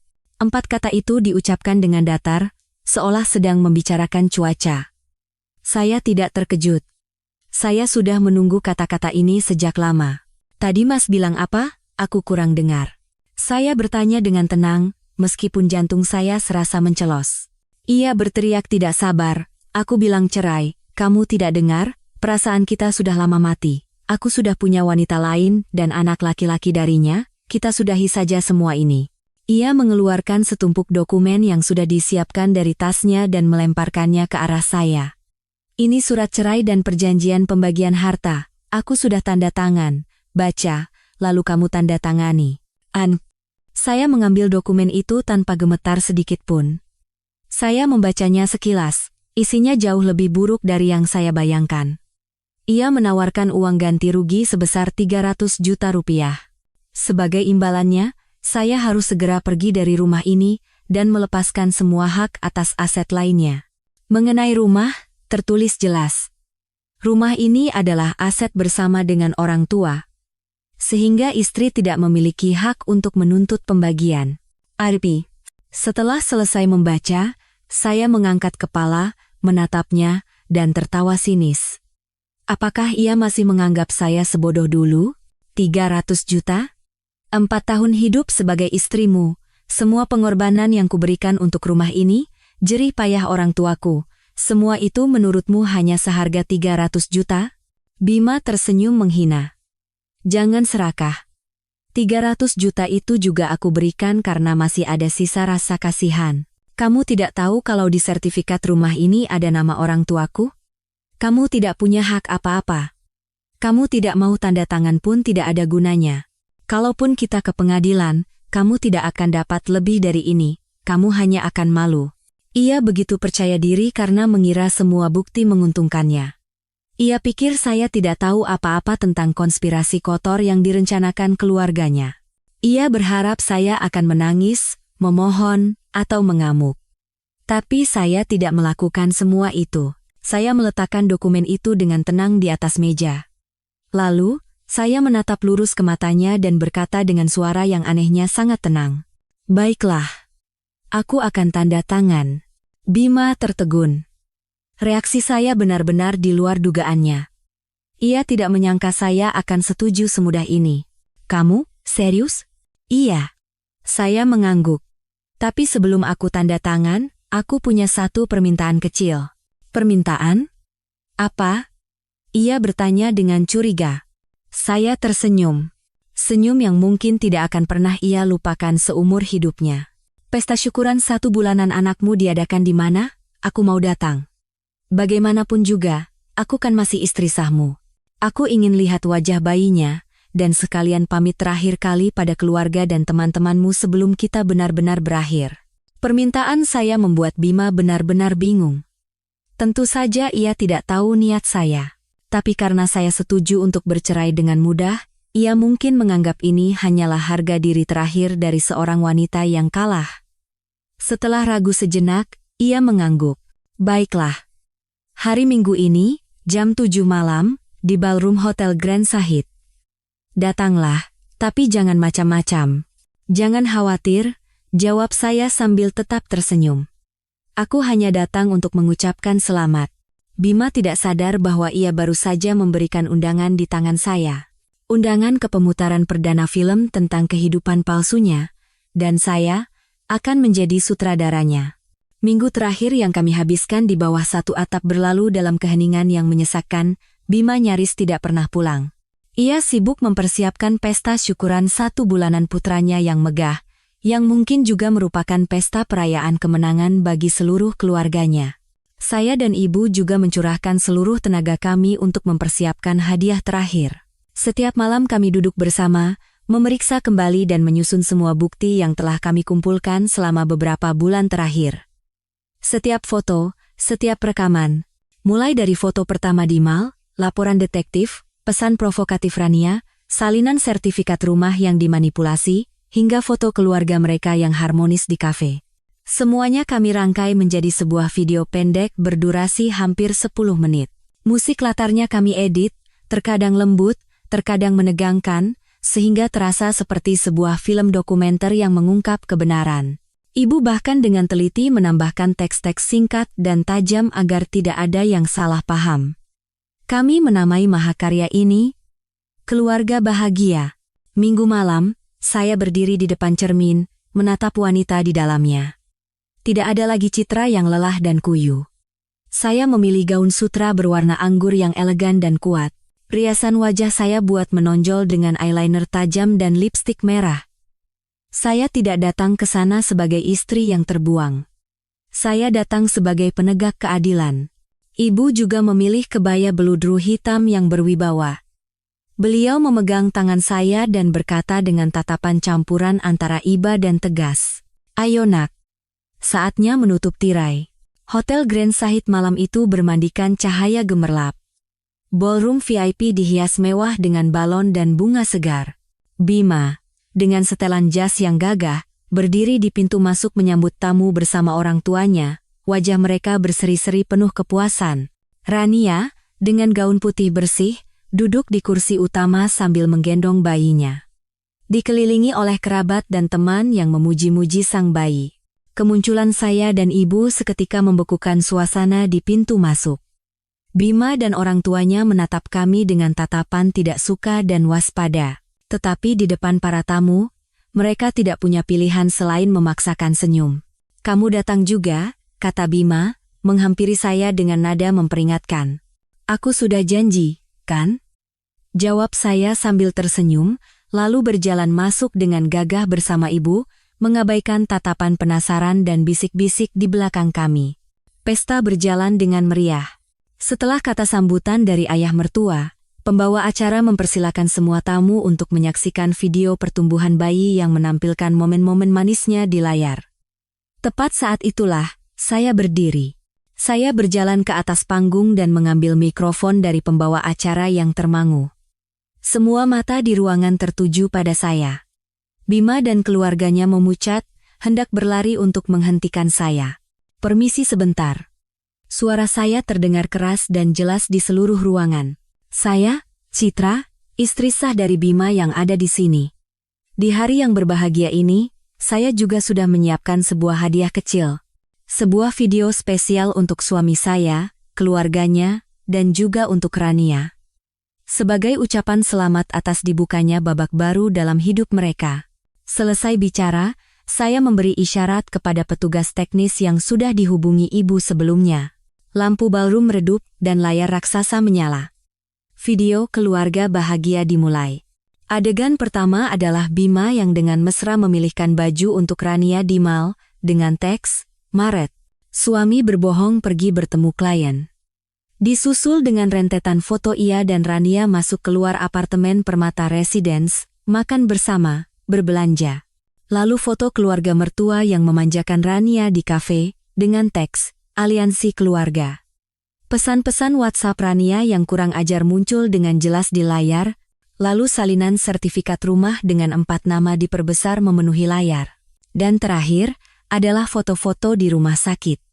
Bima yang berbohong pergi dinas ke Surabaya, sedang menggendong putra tersembunyinya dengan bahagia. Ballroom menjadi sunyi senyap. Keheningan itu perlahan berubah menjadi bisik-bisik, lalu menjadi kecaman yang terang-terangan. Orang-orang mulai menatap keluarga Bima dengan pandangan tak percaya. Wajah Bima berubah dari pucat menjadi merah padam. Ia berteriak, "Matikan! Matikan video sampah itu sekarang juga." Ia berlari ke panggung hendak merebut mikrofon. Tapi sudah terlambat. Video berakhir dengan foto perjanjian cerai senilai 300 juta rupiah dan teks terakhir, "Inilah harga dari 4 tahun pernikahan dan semua pengorbanan saya." Lampu ballroom menyala kembali, dan semuanya menjadi kacau balau. Teriakan orang-orang, jeritan Rania, umpatan ibu mertua. Para tamu mulai pergi dengan tatapan menghina. Pesta perayaan dalam sekejap berubah menjadi panggung tragedi. Di tengah kekacauan itu, saya dan ibu diam-diam keluar dari ballroom. Saya tidak menoleh ke belakang. Saya tidak perlu melihat kehancuran mereka. Saya telah melakukan apa yang harus saya lakukan. Drama telah berakhir. Dan ini, barulah awal dari keadilan. Badai yang saya dan ibu ciptakan di Hotel Grand Sahid ternyata lebih dahsyat dari yang dibayangkan. Malam itu juga, video kekacauan di pesta dan kesaksian detail dari para tamu menyebar dengan kecepatan mengerikan melalui media sosial. Wajah asli duda keren Bima dan keluarga terpandangnya terungkap ke seluruh dunia. Tentu saja, mereka tidak tinggal diam. Terpojok, mereka memulai serangan balasan dengan cara yang kotor dan keji. Keesokan paginya, bahkan sebelum saya terbangun, pintu rumah digedor dengan gila-gilaan disertai umpatan. Dari celah pintu, saya melihat Bima dan kedua orang tuanya dengan wajah penuh amarah. Tahu bahwa ini tak terhindarkan, saya menghubungi ibu dan pengacara saya terlebih dahulu sebelum membuka pintu. Begitu melihat saya, ibu mertua langsung menyerbu, hendak menampar pipi saya. "Dasar perempuan tidak tahu diri, berani-beraninya kamu mencoreng nama baik keluarga kami, mau mati kamu?" Saya sudah mengantisipasi ini, jadi saya mundur selangkah, menghindari tamparan itu. Bima dan ayah mertua juga ikut menyerbu, melontarkan berbagai makian dan ancaman. Mereka menuduh saya, karena cemburu buta, telah merekayasa segalanya, dan membuat drama untuk merusak nama baik mereka. Serangan verbal sepihak mereka baru berhenti setelah ibu dan pengacara saya tiba. Kemunculan orang luar membuat mereka terdiam. Pengacara saya dengan tenang meminta mereka untuk meninggalkan rumah saya, jika tidak, ia akan melaporkan mereka ke polisi atas tuduhan masuk tanpa izin dan pengancaman. Menyadari tidak bisa berbuat apa-apa lagi, ketiganya pergi dengan sumpah serapah. Tapi itu baru permulaan. Ketika konfrontasi langsung tidak berhasil, mereka memulai serangan pengecut dari belakang. Beberapa hari kemudian, tulisan-tulisan yang memfitnah saya mulai muncul di grup komunitas apartemen dan berbagai media sosial. Mereka menyewa orang untuk mengarang cerita yang sama sekali berbeda. Dalam cerita itu, saya adalah istri yang tidak peduli pada rumah tangga, boros, dan suka bermain api. Dikatakan bahwa karena saya tidak bisa memberikan anak, saya menjadi iri dan dengki pada kebahagiaan orang lain. Bahkan, mereka menuduh saya yang berselingkuh lebih dulu, dan ketika ketahuan oleh Bima, saya memutarbalikkan fakta untuk menyerangnya. Kebohongan terang-terangan dan komentar-komentar jahat menyebar, mencoba mengubah saya dari korban menjadi pelaku. Tidak berhenti di situ, mereka menggunakan cara yang lebih rendah. Gerbang rumah saya disiram cat merah, dan tumpukan sampah berbau busuk diletakkan di depannya. Para tetangga mulai memandang saya dengan tatapan berbeda. Setiap kali saya keluar rumah, terdengar bisik-bisik di belakang saya. Saya nyaris terisolasi di lingkungan tempat tinggal saya sendiri. Hari-hari itu sungguh mengerikan. Meskipun saya pikir saya sudah siap, menghadapi serangan yang begitu intens dan kotor ini membuat saya lelah dan terluka, ada saat-saat di mana saya ingin menyerah. Tetapi setiap kali itu terjadi, ibu selalu ada di sisi saya. Nah, jangan sampai hancur. Mereka bertingkah seperti itu justru karena mereka takut. Logika mereka sudah habis, makanya mereka pakai cara kotor seperti itu. Kita hanya perlu tenang dan mengumpulkan semua bukti fitnah dan pengancaman ini. Pengadilan tidak percaya gosip di internet. Pengadilan hanya percaya bukti. Kata-kata ibu kembali memberi saya kekuatan. Sesuai nasihat ibu, saya tidak membela diri atau bertengkar di media sosial. Saya hanya diam-diam mengambil tangkapan layar semua tulisan fitnah itu dan memotret kondisi rumah yang dirusak. Semua materi diserahkan kepada pengacara saya. Pertarungan hukum resmi dimulai, dan saya tahu ini akan menjadi pertarungan yang jauh lebih melelahkan. Tapi saya tidak punya jalan untuk mundur. Ini bukan lagi sekadar merebut kembali harta, ini adalah perjuangan untuk memulihkan nama baik saya dan keluarga saya hingga titik darah penghabisan. Pertarungan hukum berjalan lebih panjang dan melelahkan dari yang saya duga. Pihak Bima menyewa tim pengacara yang hebat. Mereka dengan gigih menyangkal semua bukti foto dan video yang saya ajukan, mengklaim bahwa itu semua adalah hasil editan dan rekayasa jahat dari seorang istri yang cemburu buta. Kampanye fitnah melalui media sosial juga tidak berhenti. Tekanan dari opini publik dan tetangga terasa sangat berat di pundak saya. Meskipun pengacara saya kompeten dan terus meyakinkan bahwa kita akan menang, saya tidak bisa menghindari saat-saat cemas dan takut. Di saat-saat terberat, ibu kembali menjadi penyelamat. Suatu malam, saat kami sedang memeriksa dokumen kasus bersama, ibu tiba-tiba terdiam, matanya berbinar seolah teringat sesuatu yang sangat penting. Citra, kamu ingat smart speaker itu? Speaker? Tanya saya bingung. Iya. Yang tahun lalu ibu belikan untuk hadiah ulang tahun ayah mertuamu, yang abu-abu, bisa diperintah pakai suara itu. Katanya untuk dengar musik. Orang itu kan gaptek, jadi paling hanya dipakai untuk dengar berita. Tapi seingat ibu, speaker itu punya fitur merekam percakapan sekitar secara otomatis untuk meningkatkan pengalaman pengguna. Siapa tahu? Secercah harapan muncul, tetapi kemudian meredup. Tapi bagaimana kita bisa mengambilnya kembali, Bu? Mereka pasti tidak akan memberikannya. Ibu tersenyum misterius. Serahkan itu pada ibu. Keesokan harinya, ibu menyiapkan sekeranjang besar berisi buah-buahan dan ginseng mahal. Beliau berkata akan mencoba menemui besannya untuk terakhir kali, berbicara sebagai sesama orang tua. Saya khawatir dan ingin ikut, tetapi ibu melarang saya, mengatakan ia harus pergi sendiri. Seperti yang diduga, awalnya mereka tidak mau membukakan pintu. Tetapi ibu memohon sambil menangis, mengatakan bahwa bagaimanapun juga mereka pernah menjadi satu keluarga.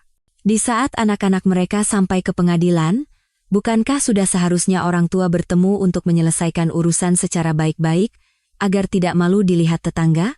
Mungkin karena sisa harga diri mereka, akhirnya mereka mempersilakan ibu masuk. Setelah masuk, ibu tidak menyinggung soal perceraian sama sekali. Beliau hanya mengeluhkan takdir dan nasib, lalu dengan lihai mengalihkan pembicaraan ke kesehatan ayah mertua. Pak Besan, kelihatannya pucat sekali akhir-akhir ini. Mungkin karena banyak pikiran, ya. Oh ya, ngomong-ngomong, smart speaker yang saya hadiahkan tahun lalu, masih bagus kan? Katanya dari pusat ada penarikan untuk pembaruan perangkat lunak gratis, biar kinerjanya jadi lebih bagus. Mau saya bawakan ke pusat servis sekalian? Ayah mertua, yang gaptek dan kebetulan memang merasa terganggu dengan perangkat itu, langsung mengangguk. Oh, iya, boleh. Tolong dibawa saja, suka error dan tidak merespons, bikin kesal saja. Ibu mertua tampak sedikit curiga, tetapi ibu dengan cepat menambahkan, iya, Bu Besan.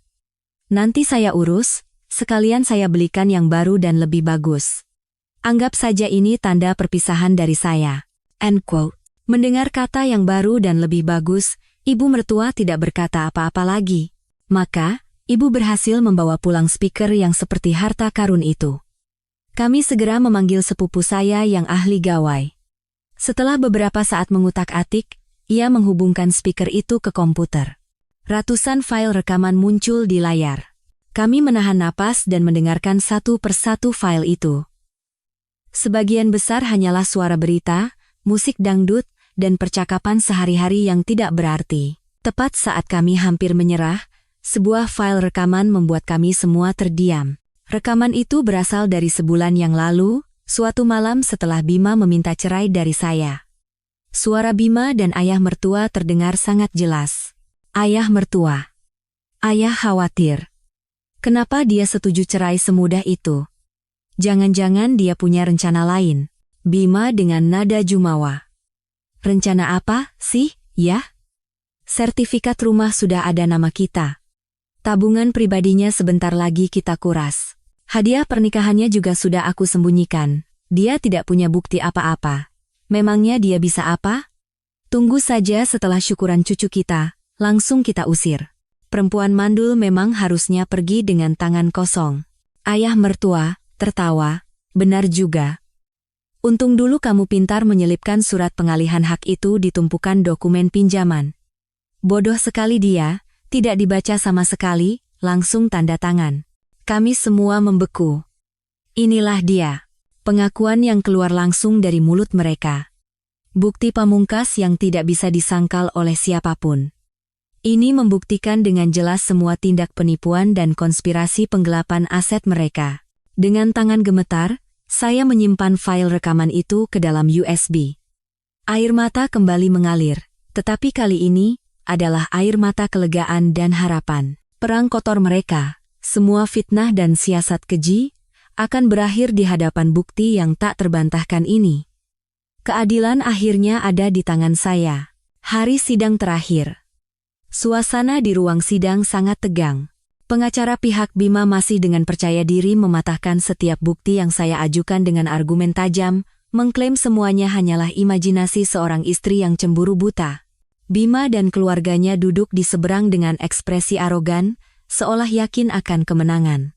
Tepat saat persidangan seolah akan berakhir dengan merugikan saya, pengacara saya tersenyum dan meminta izin kepada hakim untuk mengajukan satu bukti terakhir. Yang mulia, ini adalah bukti terakhir. Sebuah file rekaman yang akan memperjelas inti dari kasus ini. USB dihubungkan ke sistem audio pengadilan. Ruang sidang menjadi sunyi senyap.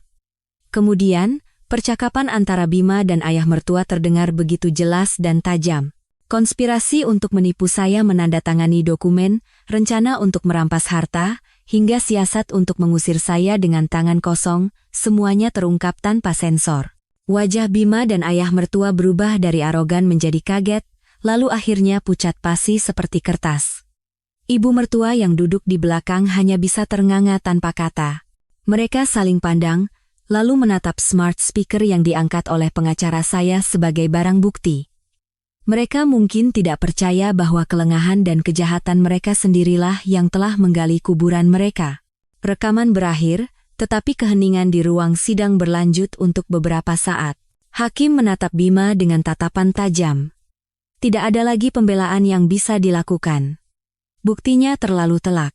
Putusan akhir pengadilan dibacakan. Perjanjian penambahan nama mertua di sertifikat rumah dinyatakan batal karena mengandung unsur penipuan. Rumah itu diakui sebagai harta Gonogini, dan dengan mempertimbangkan bahwa sebagian besar dana pembelian berasal dari orang tua saya serta kerugian mental dan material yang saya alami, saya mendapatkan hak kepemilikan penuh atas rumah tersebut. Bima tidak hanya gagal mendapatkan pembagian harta, tetapi juga diwajibkan membayar uang ganti rugi dalam jumlah besar atas penderitaan mental saya, pencemaran nama baik, dan nilai dari hadiah pernikahan yang ia curi. Keadilan akhirnya ditegakkan. Saat melangkah keluar dari gedung pengadilan hari itu, saya merasakan kelegaan yang tak terhingga. Pertarungan yang memuakkan telah berakhir, dan saya menang. Setelah itu, keluarga Bima menapaki jalan kehancuran. Skandal mereka tersebar luas, membuatnya dipecat dari perusahaan. Dengan reputasi yang hancur, ia tidak bisa mendapatkan pekerjaan lain yang layak. Rania, begitu tahu kekasih duda keren, nya mendadak menjadi pengangguran, pergi membawa anaknya tanpa pamit dan memutus semua kontak. Bima kehilangan segalanya, pekerjaan, uang, keluarga, dan bahkan orang yang ia pertaruhkan segalanya untuknya. Saya tidak merasakan kepuasan dendam, melainkan ketenangan. Saya menjual rumah yang penuh dengan kenangan pahit itu. Dengan uang hasil penjualan dan ganti rugi, saya membeli sebuah apartemen kecil yang nyaman dan penuh cahaya matahari untuk saya dan ibu. Pernikahan yang gagal telah merenggut banyak hal dari saya, tetapi juga memberikan pelajaran yang sangat mahal. Itu mengajarkan saya cara menjadi kuat, cara melindungi diri sendiri, dan yang terpenting, cara mencintai diri saya sendiri. Saya bukan lagi wanita naif dan lemah dari masa lalu. Dengan sisa uang yang saya miliki, saya memutuskan untuk melakukan sesuatu yang berarti. Saya mendirikan sebuah organisasi nirlaba kecil bernama Awal Yang Baru, yang memberikan bantuan hukum gratis dan konseling psikologis bagi wanita-wanita yang berada dalam situasi serupa dengan saya.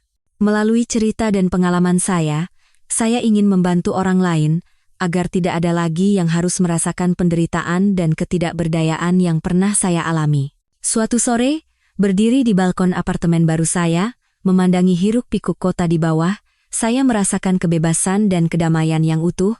Masa lalu telah berlalu, saya telah terlahir kembali dari puing-puing pernikahan. Sebuah kehidupan baru dengan makna yang baru, terbentang luas di hadapan saya.